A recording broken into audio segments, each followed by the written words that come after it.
আসসালামু আলাইকুম, চাট ক্যানভাস চ্যানেলে সবাইকে স্বাগতম। আশা করি সবাই ভালো আছেন। তো আজকের ভিডিওতে আমরা কথা বলবো মিউচুয়াল ফান্ডে বিনিয়োগ করার আগে কি কি বিষয়গুলো আপনাদের দেখা উচিত, এবং আমরা আজকের ভিডিওতে 2025 সালে বা আজকের দিন পর্যন্ত মার্কেটে যেই যেই ক্লোজ এন্ড মিউচুয়াল ফান্ড গুলা লিস্টেড রয়েছে সেগুলার একটা ডেটা অ্যানালাইসিস বা সেগুলার একটা কম্পারেটিভ অ্যানালাইসিস করার চেষ্টা করব।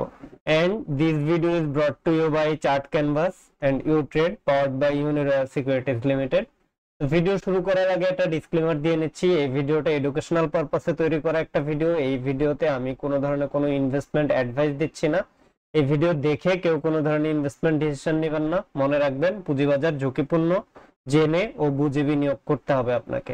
আমরা আমাদের বাজারে যে লিস্টেড 37টা মিউচুয়াল ফান্ড রয়েছে, তো এই মিউচুয়াল ফান্ড গুলার লেটেস্ট ডেটাগুলো আমরা কালেক্ট করেছি। তো এই ডেটাগুলো দেখার মাধ্যমে আমরা দেখব যে একটা মিউচুয়াল ফান্ডে বিনিয়োগ করার আগে কি কি বিষয় আপনার খেয়াল করা উচিত বা কি কি বিষয় দেখে তারপরে মিউচুয়াল ফান্ডে বিনিয়োগ করা উচিত।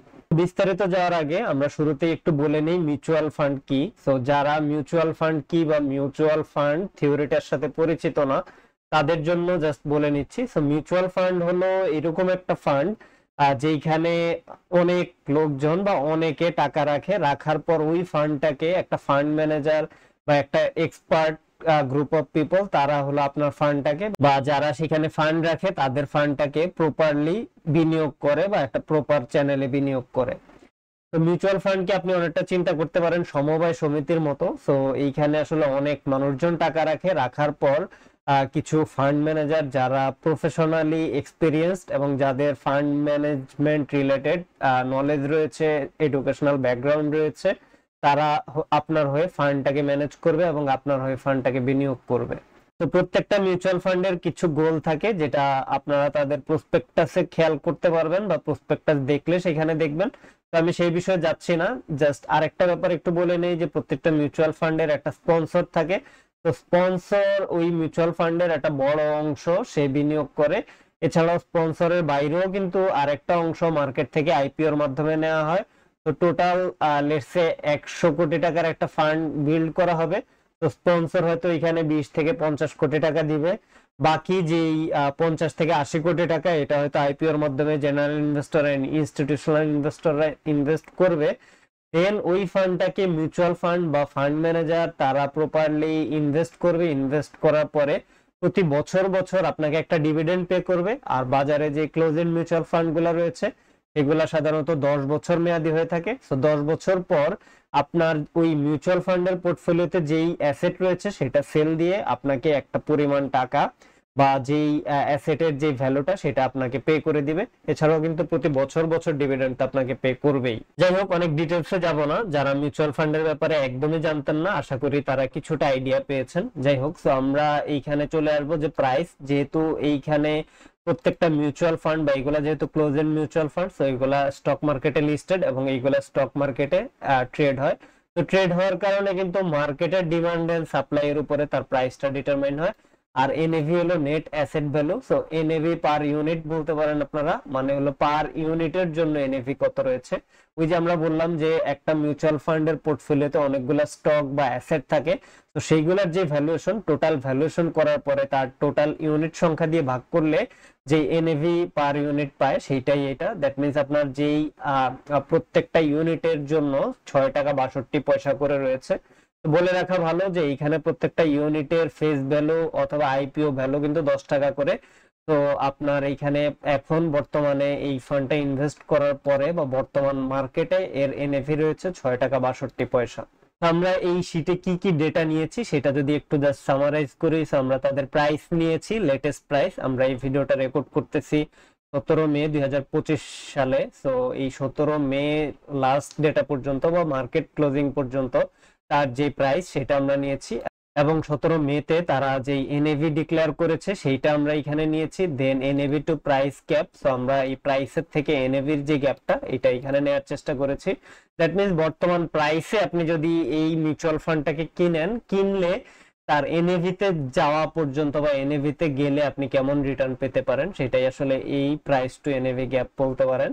তারপর ডিভিডেন্ড ইল্ড। সো এখানে মিউচুয়াল ফান্ড গুলা, যেহেতু আমরা শুরুতেই বলেছি যে প্রত্যেক বছর আপনাকে ডিভিডেন্ড পে করবে, তো এরা গত বছর যে ডিভিডেন্ডটা পে করেছিল সেইটার অনুসারে বর্তমানে কেমন ইল্ড পাওয়া যাচ্ছে সেইটাই এইখানে নিয়েছি। তবে এখানে বলে রাখা ভালো যে গত বছর ম্যাক্সিমাম ফান্ডই কিন্তু, যেহেতু মার্কেটে খুব ভালো পারফরমেন্স ছিল না, সেই হিসাবে ম্যাক্সিমাম ফান্ডই কোনো ডিভিডেন্ড দেয় নাই। এই কারণে আপনারা হয়তো এখানে খেয়াল করলে দেখবেন যে ম্যাক্সিমাম ফান্ডের এই ডিভিডেন্ড ইল্ড কিন্তু 0%, তবে দুই একটা ফান্ড কিন্তু ডিভিডেন্ড পে করেছে। তারপর এখানে আমরা রিটার্নের ডেটা নিয়েছি। রিটার্নের ডেটা আমরা দুইটা প্যারামিটারে নিয়েছি, একটা হলো অ্যাকচুয়াল রিটার্ন আর একটা এক্সেস রিটার্ন। তো অ্যাকচুয়াল রিটার্ন হলো এই ফান্ডগুলা কেমন রিটার্ন দিয়েছে। তো আমরা এখানে অ্যাকচুয়াল রিটার্ন তিনটা টাইম হরাইজনে বা তিনটা টাইম ফ্রেমে নিয়েছি। একটা 2025 সালের জানুয়ারির 1 তারিখ থেকে আজকের দিন পর্যন্ত কেমন রিটার্ন দিয়েছে, দেন আরেকটা 2024 সালে পুরোপুরি একদম জানুয়ারির 1 তারিখ থেকে ডিসেম্বরের 31 তারিখ পর্যন্ত কেমন রিটার্ন দিয়েছে সেইটা, আর ফাইনালি আমরা এখানে 2022 থেকে 24 সালে কেমন রিটার্ন দিয়েছে এই ফান্ডগুলা সেটা নিয়েছি। আর এক্সেস রিটার্ন হলো ওই সমসাময়িক সময়ে ইন্ডেক্স যা রিটার্ন দিয়েছে তার চাইতে বা সেইটার সাপেক্ষে কেমন রিটার্ন দিয়েছিল এই ফান্ডটা।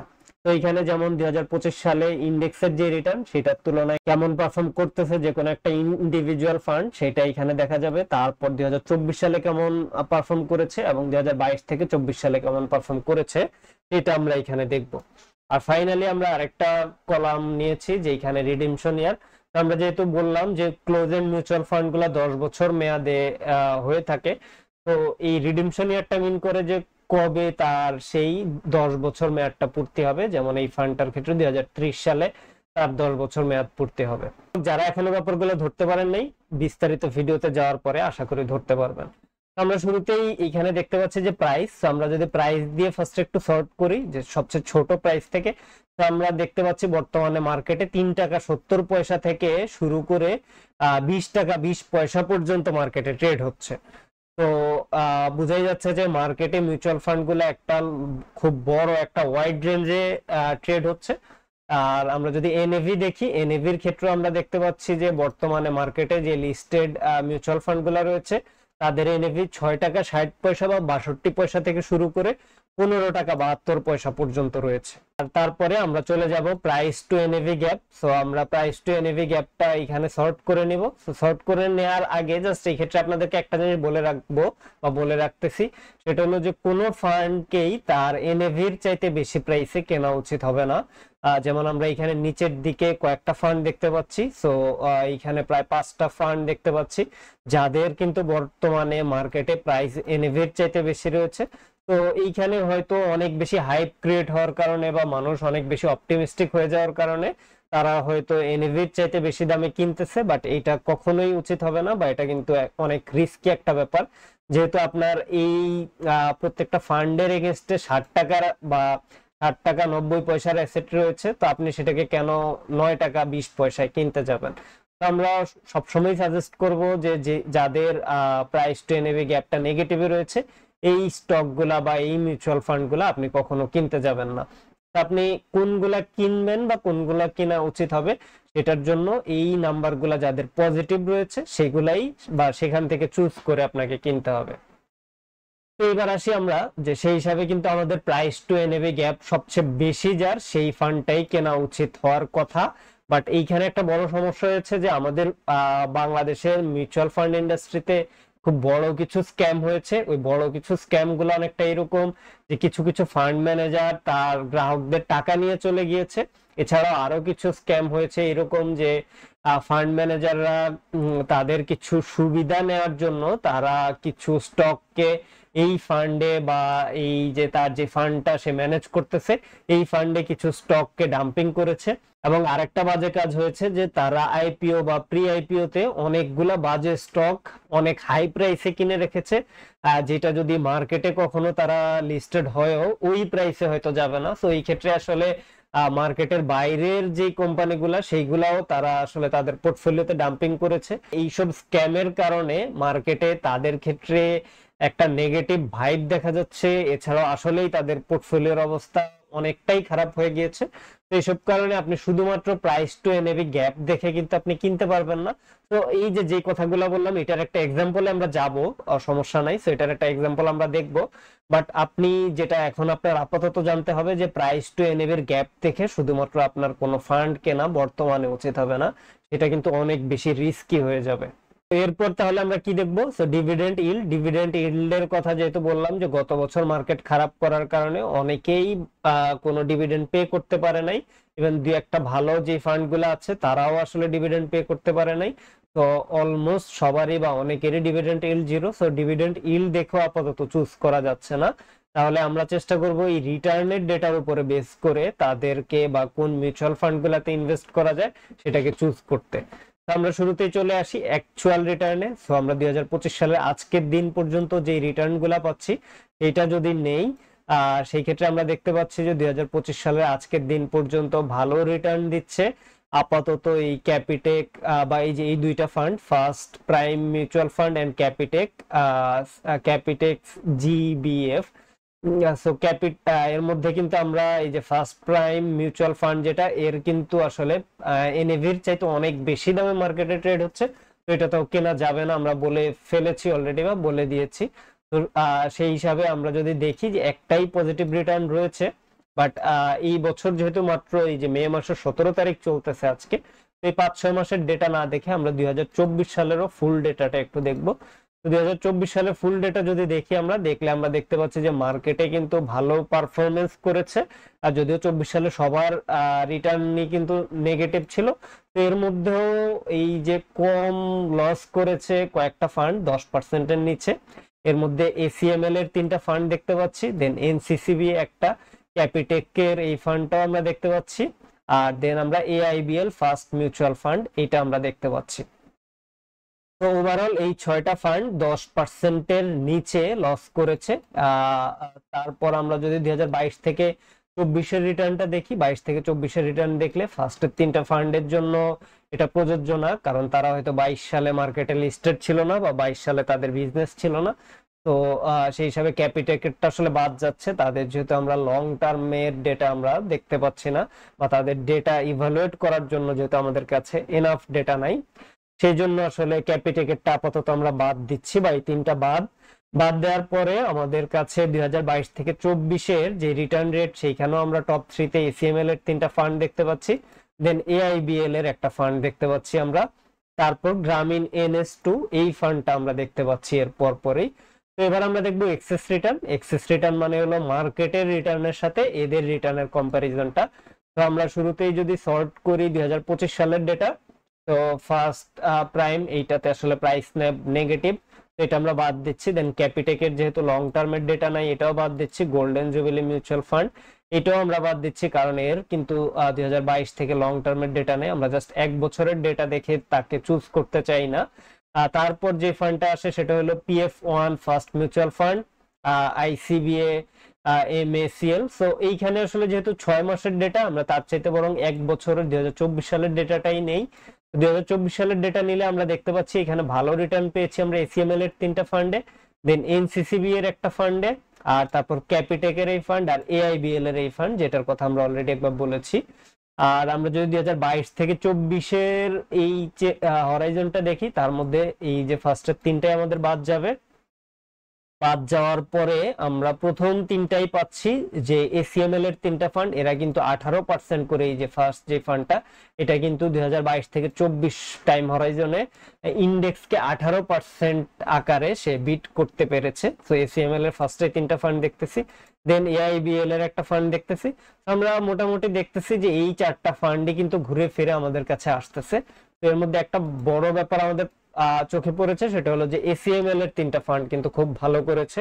তার মানে ফান্ড ম্যানেজার হিসেবে আমরা এসিএমএল এর উপরে কিছুটা ভরসা রাখতে পারি, কারণ তার একটা টেস্টেড ডেটা আমরা দেখতে পাচ্ছি 2022 থেকে 24 বা 25 পর্যন্ত 3 বছরের ডেটা এসে আমাদের যে ইনিশিয়াল যে টেস্টিং ছিল সেটা সে পাস করতে পেরেছে। তো এর মধ্যে কিন্তু এসিএমএল এর 3টা ফান্ডের মধ্যে এই ফান্ডটা তার এনএভির চাইতে বেশি দামে বর্তমানে ট্রেড হচ্ছে। তো আমরা হয়তো চুজ করার ক্ষেত্রে এই দুইটার একটা নিতে পারি। তো আমরা 2টা মিউচুয়াল ফান্ডের আজকে পোর্টফোলিও দেখবো। তো এর মধ্যে একটা ভালো মিউচুয়াল ফান্ড বা যেটাকে আমরা মোটামুটি আমাদের স্ক্রিনিং এ পাস করেছে, ওর একটা পোর্টফোলিও দেখবো, আর আরেকটা হয়তো আমরা একটু খারাপের দিকে বা যেগুলো আমরা একটা ব্যাড এক্সাম্পল হিসেবে দেখাতে চাই এরকম একটা ফান্ড নিব। আমাদের স্ক্রিনিং এর মধ্যে এই দুইটাও যদি আমরা চিন্তা করি, এই দুইটার মধ্যে ফার্স্টারটা একটা সরিয়া মিউচুয়াল ফান্ড, আর এটাই যেহেতু টপ লিস্টেড, আমরা এর পোর্টফোলিওটা দেখব। আর ব্যাডের দিক থেকে আমরা যেটা করব, এইখান থেকে ব্যাড বলবো না, আসলে আমরা জাস্ট দেখার চেষ্টা করব এই যে প্রাইস টু এনএভ এর যে গ্যাপটা, সবচেয়ে ভালো প্রাইস টু এনএভ এর গ্যাপ পাওয়া যাচ্ছে এলআর গ্লোব MF1। তো এই ফান্ডটা আমরা দেখার চেষ্টা করব, এটা দেখে আমরা মেইনলি বোঝার চেষ্টা করব যে তাদের ফান্ডটা কি আমরা কেনা উচিত হবে কিনা, বা আসলেই আমরা 118 বা 119% রিটার্ন তাদের এই ফান্ড থেকে পেতে পারি কিনা। এলআর গ্লোবের যে ফার্স্ট মিউচুয়াল ফান্ডটা MF1, সো এটা যদি আমরা ওপেন করি, এর ফান্ড ম্যানেজার বা অ্যাসেট ম্যানেজার রয়েছে LR global asset management company, এদিকে ACML এর রয়েছে স্ট্র্যাটেজিক ইকুইটি ম্যানেজমেন্ট লিমিটেড। তো এই ক্ষেত্রে আমরা এদের পোর্টফোলিওতে 21টা শেয়ার দেখতে পাচ্ছি লিস্টেড কোম্পানির মধ্যে। তো বোঝা যাচ্ছে যে দুইটা ফান্ডের ক্ষেত্রেই মোটামুটি কাছাকাছি রয়েছে, সো আপাতত আমাদের কাছে ভালোই মনে হচ্ছে। দেন আমরা যদি ফান্ড গুলা দেখি কোন কোন ফান্ডে রয়েছে, সো আমরা দেখতে পাচ্ছি Bata, BSC PLC, Islami bank, Beximco pharma, GP, Heidelberg, Linde BD, Marico, MGLBD, তারপর Olympic, RAK ceramic, Renata, Shahjalal, Islami bank, GIB, LHB, Unilever, best holding. So এদের ফান্ডে বা এদের পোর্টফোলিও সবগুলো স্টকই মোটামুটি ভালো মনে হয়েছে আমাদের। জাস্ট GIBটা মনে হয় একটু রিসেন্টলি খারাপ করতেছে, তো মেবি GIB তে তারা IPO তে এন্ট্রি নিয়েছিল, দেন তারা হয়তো এক্সিট করতে পারে নাই এখনো, বাট GIB তাদের পোর্টফোলিওর 1.33% নেয়া, সো এটা আমাদের কাছে খুব একটা সমস্যা মনে হচ্ছে না, বাট GIB তে পজিশন না থাকলে হয়তো ভালো হতো। আর বেস্ট হোল্ডিংস হয়তো তারা IPO তে নিয়েছে, তো এখানে আরো কম 0.23%, সো খুব একটা খারাপ মনে হচ্ছে না।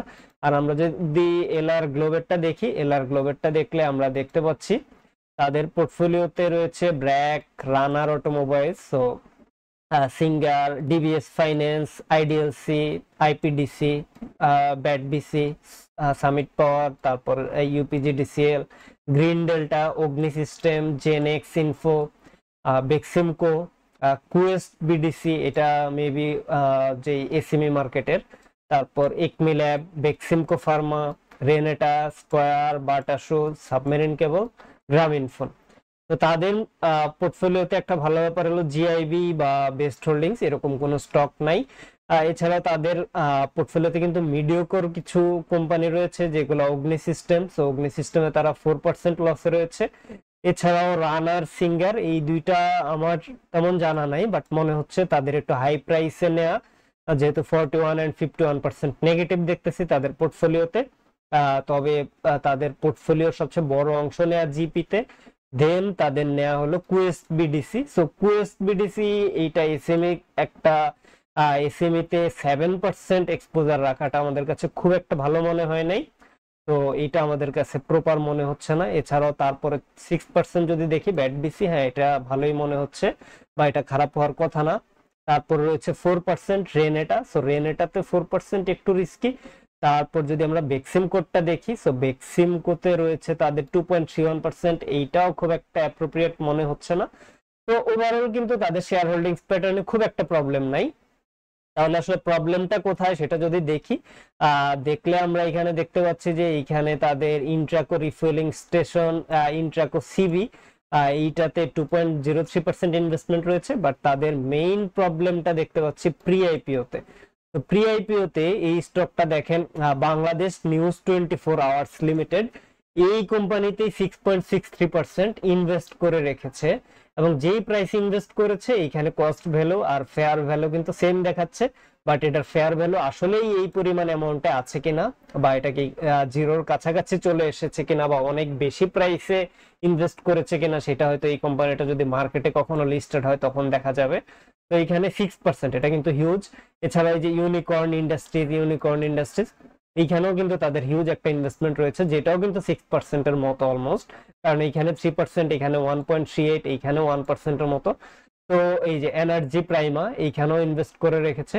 তো এইগুলার কিন্তু ফেয়ার ভ্যালুতেই সে নেগেটিভ দেখাচ্ছে অলরেডি, বাট এগুলো মার্কেটে যদি লিস্টেড হয়, কখনো মার্কেটে লিস্টেড হলে কিন্তু তাদের শেয়ারের প্রাইস আরো কমে যাবে, বা আরো কমে যাওয়ার চান্সেস কিন্তু থাকেই। যেমন এখানে প্রেফারেন্স শেয়ার দেখে এগুলার ফেয়ার ভ্যালু যা আছে তাই দিয়ে রেখেছে, বাট যেগুলা প্রেফারেন্স না সেগুলাতে কিন্তু সে ঠিকই তার ফেয়ার ভ্যালু আরো কমে দেখিয়েছে। সো মার্কেটে লিস্টেড যদি হয় কখনো, তার প্রাইস হয়তো আরো কমে যাবে। তো এই প্রি আইপিওর ফুল সেকশনটাই, যেটা আমরা বলতেছিলাম আগেই, ফুল সেকশনটাই আমাদের খুব একটা ভালো মনে হচ্ছে না। ট্র্যাকোতে সে খুব বেশি ইনভেস্টেড, এই যে ইন্ট্রাকোর এখানে আমরা কনভার্টেবল বন্ডে দেখতে পাচ্ছি 2.2%। সো ওভারঅল এছাড়া তার টাকাগুলা কই রাখা, মেইনলি তার যেই অ্যামাউন্ট বা টাকা, সিটি ব্যাংক, হ্যাঁ ভালো ব্যাংকে রাখা আছে, স্ট্যান্ডার্ড চার্টার্ড ব্যাংক। সো হ্যাঁ এই ক্ষেত্রে তার টাকাগুলো ভালো ব্যাংকেই রাখা আছে, বাট তার প্রি আইপিওর ইনভেস্টমেন্ট গুলা খুব একটা ভালো না। তো আশা করি কিন্তু আপনারা বুঝতে পেরেছেন যে আপনি একটা ফান্ড যখন দেখবেন বা একটা ফান্ডের যখন পোর্টফোলিও দেখবেন তখন আপনার কি দেখতে হবে। যেমন আমরা যদি এসিএমএল এর দেখি, এসিএমএল এর কিন্তু প্রি আইপিও তে কোনো ইনভেস্টমেন্ট নাই। আপনি কিন্তু একটা ফান্ড দেখার সময় মেইনলি এই জিনিসগুলাই, বিশেষ করে ক্লোজ এন্ড মিউচুয়াল ফান্ড অথবা ওপেন এন্ড হলেও সেক্ষেত্রে কিন্তু আপনাকে এই জিনিসটাই দেখতে হবে যে সে প্রপার ভ্যালুয়েশন ইনভেস্টটা করতেছে কিনা, আপনার বা ইনভেস্টরের যে টাকাটা সেটা প্রপারলি ইউটিলাইজ করতেছে কিনা। আশা করি আপনারা বুঝতে পেরেছেন যে একটা মিউচুয়াল ফান্ডের পোর্টফোলিওতে একদম শর্টলি বললে, আপনি জাস্ট ব্রিফলি দেখার দরকার নাই, শর্টলি আপনি কি কি দেখবেন এটা আশা করি বুঝতে পেরেছেন। আর আপনি যদি ব্রিফলি দেখতে চান সেক্ষেত্রে আপনাকে যেটা করতে হবে, এই যে এই মিউচুয়াল ফান্ডের 20টা স্টক হোল্ডিংস এ রয়েছে, আপনাকে প্রত্যেকটার যেই তাদের ইন্ট্রিনসিক ভ্যালু আছে সেটা ধরতে হবে। দেন ধরে এই কোম্পানিটা তার ইন্ট্রিনসিক ভ্যালুর এগেইনস্টে কতটা ইউনিট আছে সেটা ধরে আপনি প্রপার একটা ইন্ট্রিনসিক ভ্যালু বের করতে পারেন এই ফান্ডের। তারপর ইন্ট্রিনসিক ভ্যালু ধরে এই ফান্ডটার টোটাল এনএভি কত আসে বা ইন্ট্রিনসিক এনএভি কত আসে সেটা যদি আপনি ধরতে পারেন, তাহলে কিন্তু আপনি আরো বেটার ইনভেস্টমেন্ট করতে পারবেন। বাট সেটা করতে না পারলে খুব একটা সমস্যা নাই, কারণ আমাদের মার্কেট যেহেতু এখন অনেকটাই আন্ডার ভ্যালুড অবস্থায় রয়েছে। সো এখন বর্তমানে এনএভি নিলেও আপনি বুঝতেই পারবেন যে আপনি আন্ডার ভ্যালুড অবস্থায় কিনতে পারতেছেন। বাট সেই এনএভির মধ্যে অবশ্যই এই যে বাজে বা ব্যাড ইনভেস্টমেন্ট গুলা থাকা যাবে না। একটা ফান্ড ম্যানেজার তখনই লং টার্মে ভালো পারফর্ম করতে পারবে যখন তার ফান্ডে খারাপ স্টক থাকবে না। যেমনটা আমরা দেখেছিলাম এসিএমএল এর ফান্ড গুলা কিন্তু ইন্ডেক্সকেও 18% আকারে বিট করতে পেরেছে। যাই হোক, এই ছিল আমাদের ওভারঅল ভিডিও। আশা করি আপনারা বুঝতে পেরেছেন কিভাবে মিউচুয়াল ফান্ডে বিনিয়োগ করার আগে তাকে স্ক্রিনিং করতে হবে এবং কি কি বিষয় দেখতে হবে। তো আজকের ভিডিও এতটুকুই। যারা আমাদের চ্যানেলে এখনো সাবস্ক্রাইব করেন নাই, প্লিজ সাবস্ক্রাইব দ্য চ্যানেল। আর যারা অলরেডি সাবস্ক্রাইব করে ফেলেছেন তারা কমেন্টে জানাবেন নেক্সট কি ধরনের ভিডিও আমাদের কাছ থেকে দেখতে চান। ধন্যবাদ সবাইকে, আসসালামু আলাইকুম।